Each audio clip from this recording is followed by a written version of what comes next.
All right, hey guys, thanks for joining us again this week. We are in the middle of our More Than a Hashtag series. Last week, Hugo talked about human trafficking, and we heard from them. And this week, we're going to be talking about the topic of racism and race issues in America. And so I'm super excited, so excited tonight because Mr. Shelby Moses is here with us, and many of you are going to know him. And if you don't know him, you will have heard of him, I'm sure. But I'm so excited that he's going to be here just to have a conversation with me about race, not just in America, but in the Chapin area. And what is it that we can do to continue the conversation, but also to make a difference when it comes to that topic. So, Mr. Moses, go ahead and introduce yourself for those who don't know who you are. Hi guys, I'm Shelby Moses. As many of you guys formerly knew me as the Chapin 7th grade teacher, ELA and social studies, as well as the basketball coach. Unfortunately for a lot of y'all, I'm no longer there. I'm now currently the assistant principal right next door at the Academy for Success. Awesome. I'm so glad and excited that you're here. I miss you a lot at Chapin Middle School. The kids miss you. I even had 7th graders like today were like said something about Mr. Moses, and I was like, how do you know who Mr. Moses is? But so if you've ever been in Mr. Moses' class, though, you know one thing to be true is that he does not hold back. Like, he's going to tell you the truth. And he's always, I think, treated his students like adults and never like shied away from any kind of topic with him. So I'm really excited to have this conversation. So first of all, I think it would be a great idea if you just gave us a definition of what you think, like what racism is. I think most of our students, the majority of our audience is going to be a white population. And so if you would put a definition on that for us. Okay, so before I give my personal definition, I guess I can just explain some examples of what racism is. So, in my opinion, racism is, when Hollywood's first blockbuster hit is a movie called The Birth of a Nation, which was originally titled The Klansman. And this movie basically is a reenactment of the Civil War, recreating the race war. And in this movie, they basically prove all the negative stereotypes about black men. So, we have the big lips, we're wide-eyed, and we're the danger to the white woman. So, essentially, in this movie, the Ku Klux Klan comes in and they are portrayed as the savior, whereas the black man is portrayed as the evil guy. And the stereotypes from that movie still exist today. Racism can also be, movie Pocahontas. Why it's okay to call the indigenous people savages. When you call them savages, they're no longer looked at as people, so you can treat them however you want to. Racism can be textbook companies deliberately changing the reasons why the Civil War took place, saying it's just about states' rights, but not explicitly saying what states' rights were they trying to defend, which was the right to slavery. I believe racism, I could do this all day, but racism, you could say it's when there's a white woman and you could say, what's the term everybody uses now for the white lady who calls the police? Karen. The Karen. Yeah, so, Karen. So when they call the police on black people who are minding their business, following the rules, following the laws, knowing the ramifications of that phone call could easily lead to police brutality or a death. Racism comes in many forms, and if you look around us, even in the Chapin community, it exists here, it exists everywhere. The past 5 years in this country, we have an opioid epidemic, right? It's safe to say that. Yeah. So what our government has done, they've responded in an appropriate way.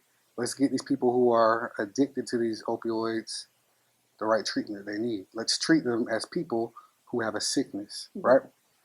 Well, if we rewind it 40 years ago, there was a drug, crack. It was a lot cheaper to get, a lot more people had access to it. And instead of treating those people who just happen to be majority black, they said, well, let's treat them like criminals. Let's give them a mandatory minimum sentence. Many people who were considered crackheads or addicted to crack in the 80s are still in prison today.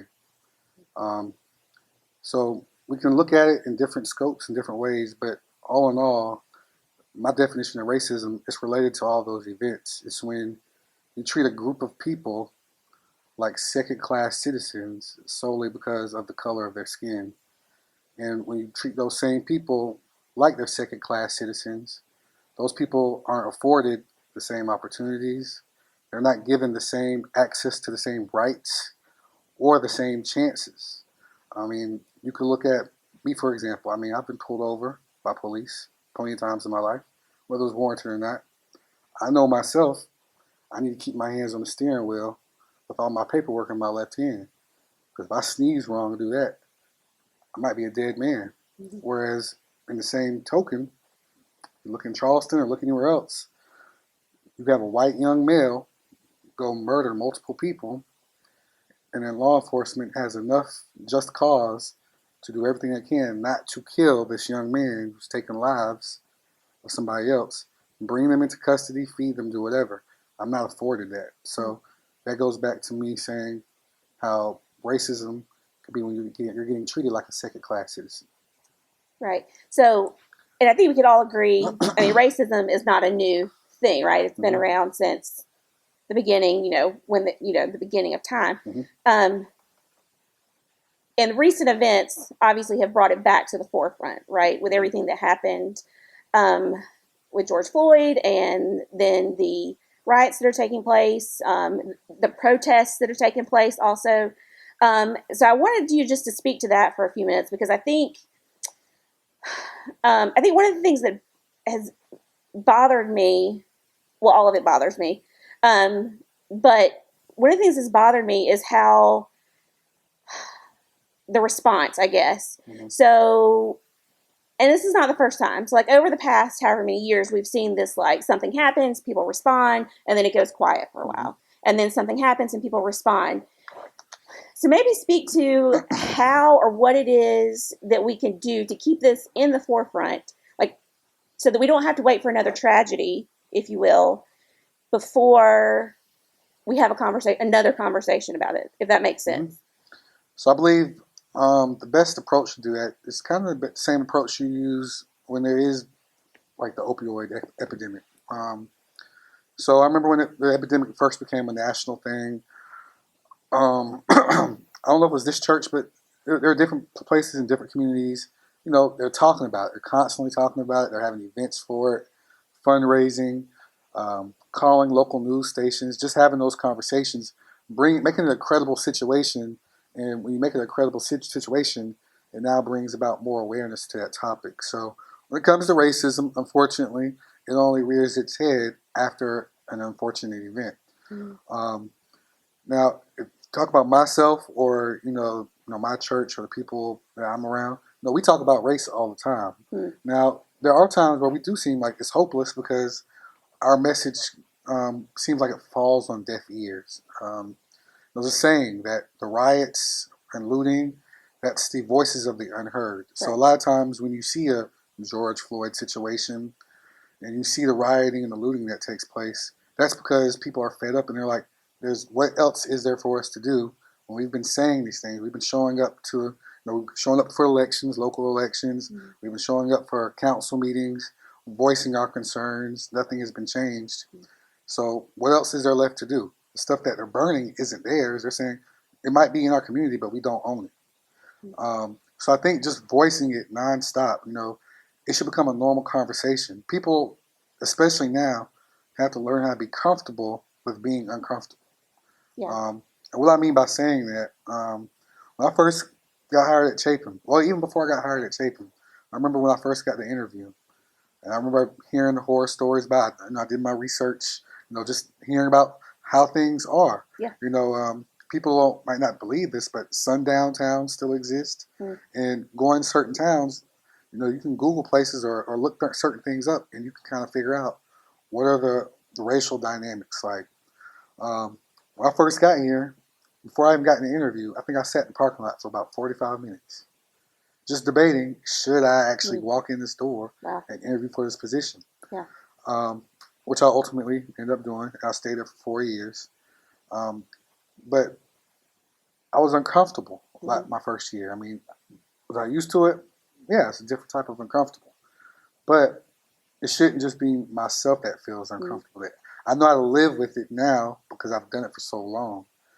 Which is a lot of people who look like me. They experience the same thing. I think in order to improve things in the future, everyone has to be uncomfortable being uncomfortable. In my classroom, when I was a teacher, social studies, it just so happened I taught world history. We teach imperialism. Okay, we teach how the Europeans came and they took over multiple places throughout the world. And racism really kind of started with imperialism, and then it took on a whole different trajectory when slavery started. We had those uncomfortable conversations in my classroom. I had kids in my classroom who, by the end of that year, they told me thank you for those conversations because they weren't getting those conversations at home. They were getting it from one angle. I gave it to them in a different view. I had my stereotypes of what Chapin was like before going there. Some of those stereotypes came true. Some of them were wrong. Same thing with kids with me. So we broke down those barriers. Those kids got used to being uncomfortable, but it led to growth. When I say growth, I'm not talking about standards and all the other stuff that they're not going to carry with them once they leave school. I'm talking about growth as a human being. I've had parents who were irate that I had some of those conversations, and I expected that. And I told the parent, hey, maybe your child doesn't need to be in my classroom. They can't handle a little bit of the truth.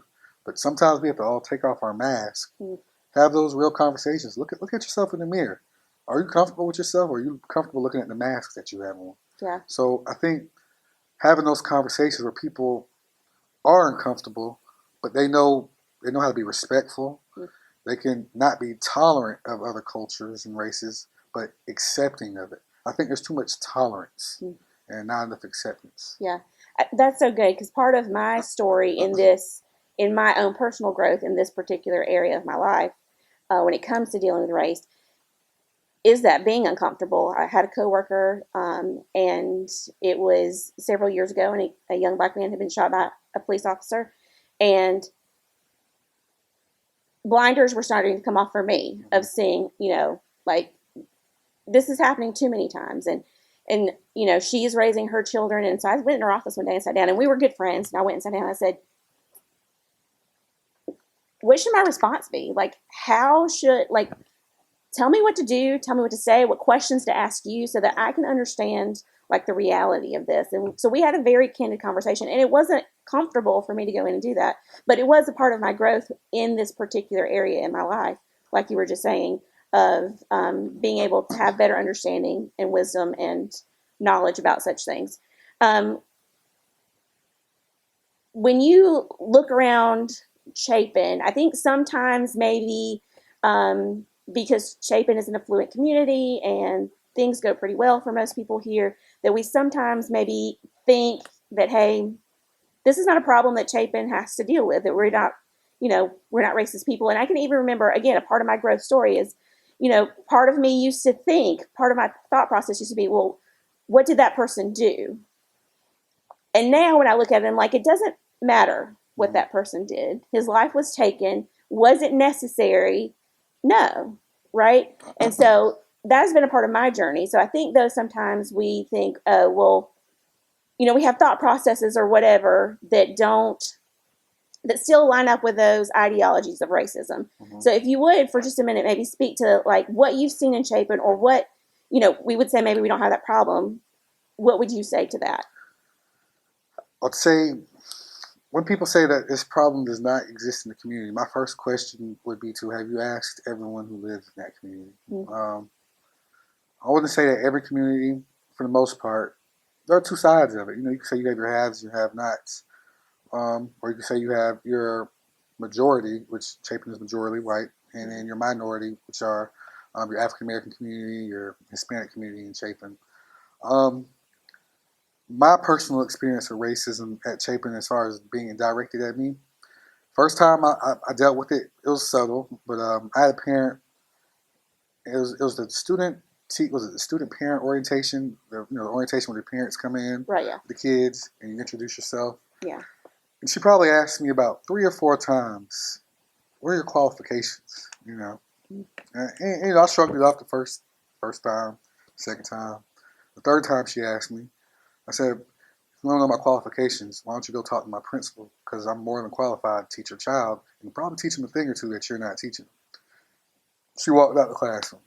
Child never was enrolled in my class. Um, so that's the first time I had to deal with it on a small issue. Um, I've heard comments in the hallways. I've heard teachers talking about, just asking me about things that I wasn't comfortable having those conversations with. Um, I remember Cinco de Mayo, my first year, and I was telling teachers, I said, hey, Cinco de Mayo really isn't a thing. I said, if you want to be technical, Cinco de Mayo was a big blackface party. And then the response was not the response I was expecting. The teachers laughed, said, oh, I remember going to some of those. And I said, and that's why I'm not going to have conversations with you anymore moving forward. Because you're not even putting two and two together. Mm. You're pretty much stereotyping a whole different group of people that, and it just doesn't work that way. If I told you my life growing up, I don't think my friends, any of us, we ever had a party where we said, hey, we're going to dress up like other people. Mm. It's not what we do. We don't stereotype other people. And then they just didn't understand that conversation. I was the only African American male teacher at the school my first year, and then after that, they brought some more in. Some of them shared their experiences with me. I don't think mine were as bad as some of the others, just because of my personality. And I'm a straight shooter, and I kind of broke things down real quick in my classroom, and I made kids uncomfortable. So we had those conversations, so there was more understanding. But as far as kids is concerned, every year I was there were always issues, racial issues that I was told about. Whether admin was notified or not, it didn't really matter. I always found out about it because the kids came to me. Mm-hmm. And the worst thing, I want to say the worst situation that I've dealt with as far as a kid was somebody said something to her. And the student who said something to her, nobody would have expected that. And when she told an adult what the kid said to her, the adult said, why are you making up stories? That child would never do that. So the amount of frustration I had for that child, I had to kind of keep it in with myself. It's disheartening, when you discredit a whole child's story without looking into it, all because you think another child would do that. Mm-hmm. Well, that kind of goes into racism. Why would this child just come up to you? It takes a lot for a child to tell certain things to adults, period. But why would that child tell you that if it didn't really happen? Or maybe it didn't happen, but you could have at least given them the benefit of the doubt. That child was depressed for the rest of that school year. I mean, it was unfortunate for that child. And I tried to help her through those things. But, for a child to have to experience that, you never want that. Kids are innocent, and more times than not, only thing they're doing is regurgitating what they're getting at home. Right. So, I really hated it for that child. But, over time at Chapin, especially as Chapin has become increasingly diverse over the past years, it's become more and more conflicts between some of our African American students and some of our white students. Last year was the first year they tried to do a Black History Month thing. They tried to do announcements for a week. Mm-hmm. And I remember we had to stop a fight from potentially breaking out because some of the white kids were like, this is stupid. Why are you talking about Black people on the phone? Why are you doing this through the intercom? Why should we care about this? Mm-hmm. And when the Black kids were like, hey, this is important to us, the comments that they received back, it didn't help the situation at all. So it's definitely an issue that is in Chapin. I know there have been issues in the past with the changes because Chapin is growing so much. It's becoming more of a diverse community. Yeah. Not even with the schools, but I remember when they were trying to build some lower income housing out there at the Chapin Council meeting, a parent got up and said, we do not want those people here. Mm. So the problem does exist. Yeah. Is Chapin a good community for a lot of people? Yeah. I wouldn't put it past them. But you have to ask everybody in the community the same question. So what would you say, because the majority of our audience is going to be 7th through 12th graders, mm-hmm. so 12 years old to 18 years old. And part of our goal is, because all of this is based on what the Bible teaches us, which is, we're all created equal, God loves all of us, and we're supposed to love everybody else. Like, that's what he commands for us to do. Mm-hmm. And so, but in practical, tangible ways, what can we So what can we as your brothers and sisters who are white, and what can we as students do to help with awareness, to help create change? I mean, whatever it may be, what can we do? I think there's quite a few things that can be done. One, if you don't know, especially kids, 7th through 12th graders, I tell y'all, those of y'all who I've taught, I tell you this all the time, cut off the media, the mainstream media for once. Don't always listen to everything everyone tells you. Do your own research. I can promise you, you'll learn so much more. I can even speak to myself as a child. There were some things that my mom used to tell me, and I wasn't really having it. I wasn't really buying it until I did my own research. And more times than not, she was right. But there were some times where she was wrong. And, we would have some conversations, and sometimes she wouldn't want to hear me out, and that was fine. I stuck to my own intuition. I stuck to doing what I know best, is how to research, check my resources where I'm getting my information from, okay? And then go double check, use a different source. I think that's always the best way to do it. And if you don't want to research, if you're not wanting to research, ask somebody who doesn't look like you or who doesn't live like you. If you live on Lake Murray and all your friends live on Lake Murray and you ask them about a problem, all of y'all more than likely are going to have the same type of answer. Well, if you go to other parts of Chapin where somebody's making maybe $50,000 a year, well, they're not living good like you. Why don't you ask them? Ask them that same question. And then when they give you that answer, instead of getting all, angry and uptight because the answer is different from yours, ask them why they said that answer. Okay? And then do it for somebody who doesn't look like you. And then start to figure out, well, if this person's answers are this, and this person's answers are different from mine, well, maybe everything isn't the way that I think it is. Maybe it's because I'm sitting in my bubble in a certain area, and from my perspective, it looks that way. Well, everybody's not living in that bubble. Some people live in a different bubble. Okay? And it's vice versa. It works both ways. It's a two-way street. Yeah. So I always advocate for people, do your research, ask somebody who's not in the same living situation as you. If you ask somebody who grows up in a family of two parents and they've come up pretty, middle class family, pretty good income, and you ask them about certain situations, it's going to be totally different than somebody in the upper class, who's been to private school their whole life. Maybe whose parents are both billionaires, they come in and out the house whenever, they're flying all over the world. Well, if you ask somebody who only has one parent in the house and they have to cook dinner for a little brother and little sister and they have to become more of an adult at home, that answer is going to look completely different. Same thing exists for race. Just ask somebody, how does it feel? How do you maneuver certain situations in a way that maybe I wouldn't have thought about before? Yeah, that's so good, because I think we just started the Outsiders in my class today, so we did a whole lesson on stereotypes, and I just listed out different people, and it's like, write down, what do you visualize? And so it was really interesting to hear from them what they visualized, and we talked about the idea of,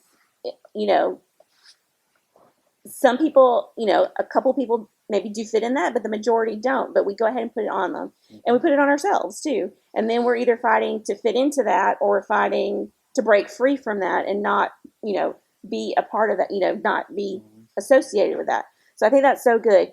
And again, I agree with what you just said. Like, I think we look at things through the lenses of what we've been raised. My background, I've seen racism, but not experienced it. My dad is from Mexico, and so I've seen it happen to him, but not personally because I don't look like him, really. So it never happened to me, but I've seen it and the effects of it. And so I think, like you said, it's so important.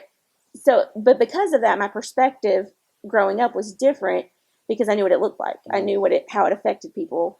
And so I think what you're saying about having conversations with people who aren't like you is so important. And I feel like for Chapin and for people just in general, we surround ourselves with who we're comfortable with, people like us, because that's where we're comfortable, right? Yep. And so then we have this false sense of security and false sense of what the world's really like, maybe, because we've not opened up our sphere of influence to let other people in. So we've talked about, there's a lot of words out there that go along, with racism. And part of this is, there's a lot of hashtag, Black Lives Matter movement. We've had, the word anti-racism, and all of these kinds of words that go along with that. What would you say to students who are hearing all these words coming at them, and maybe they're like, do I clump it all together as one thing and it all like represents the same thing, or should, how do I muddle through all of this terminology now that's out there that's associated with this as well? Mm-hmm. So I think, and like I said, there are a lot of terminology words. They're the flash words that stick, whatever's trending at the time. Mm-hmm. I always say it's not enough to just be anti whatever, or just say, hey, I'm not racist. Well, you need to be anti-racist, okay? Mm-hmm. Or, another term that comes up, especially when people get older, is colorblind. That's not enough. So I'll give you an example from this past year.